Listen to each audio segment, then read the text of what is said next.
ரஜினி அவர்களுக்கு வந்து விஜய் மேல பொறாமையா அப்படின்ற மாதிரி தான் சோஷியல் மீடியால பரவிட்டு இருந்தது. என்னன்னு பாத்தீங்கன்னா, விஜய் அவர்கள் வந்து சிஎம் ஆனதுனால ரஜினிகாந்துக்கு வந்து பொறாமை அப்படின்ற மாதிரி ஒரு போஸ்ட் எல்லாம் போட்டு இது பண்ணிட்டு இருந்தாங்க. அண்ட் சோஷியல் மீடியால பாத்தீங்கன்னா ரஜினியை வந்து கலாய்ச்சி ரொம்ப இது பண்ணிட்டு இருந்தாங்க. சோ அவர் இன்னைக்கு ஒரு பிரஸ் மீட் கொடுத்திருக்காரு. அதுல வந்து கிளியரா சொல்லியிருக்காரு. விஜய்க்கும் எனக்கும் பாத்தீங்கன்னா 25 வருஷம் ஜெனரேஷன் கேப் இருக்குன்னு சொல்லியிருக்காரு. அப்படி இருக்கும்போது நான் ஏன் வந்து அவர் மேல வந்து பொறாமைப்பட போறேன்? மேபி கமலஹாசன் வந்து சிஎம் ஆயிருந்தா எனக்கு ஏதோ பொறாமை இருந்திருக்குமோ என்னமோன்ற மாரி சொல்லியிருக்காரு.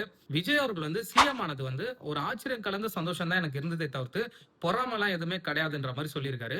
அண்ட் இன்னொரு விஷயமும் சொல்லியிருக்காரு. விஜய் அவர்கள வந்து நான் சின்னதுல இருந்தே பார்த்திருக்கேன்.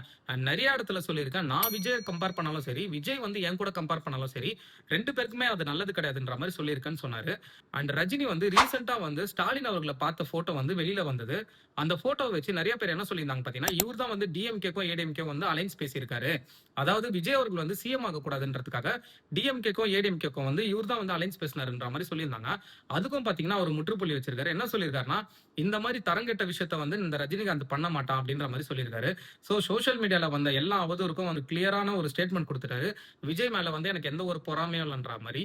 அண்ட் தாவேகா தொண்டர்களுக்கும், ரசிகர்களுக்கும் வந்து ஒரு ரெக்வெஸ்ட் வச்சிருக்காரு. என்னன்னு பார்த்தீங்கன்னா, நீங்க எந்த ஒரு விஷயம் பண்ணாலும் விஜய் அவர்கள தான் பாதிக்கும் அப்படின்ற மாரி சொல்லியிருக்காரு. இது என்னமோ 100% உண்மதான். ஏன்னு பார்த்தீங்கன்னா, நம்ம முதலமைச்சர் விஜய் அவர்களே இத விரும்ப மாட்டாரு. அதாவது மக்களுக்கு நல்லது செய்யறதுக்கு தான் அவர் வந்தேன்னு சொல்றாரு.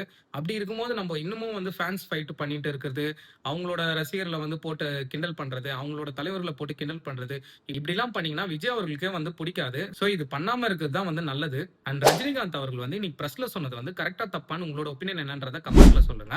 அண்ட் இதே மாரி இன்ஃபர்மேஷனுக்கு நம்ம பேஜ ஃபாலோ பண்ணுங்க. Thank you all.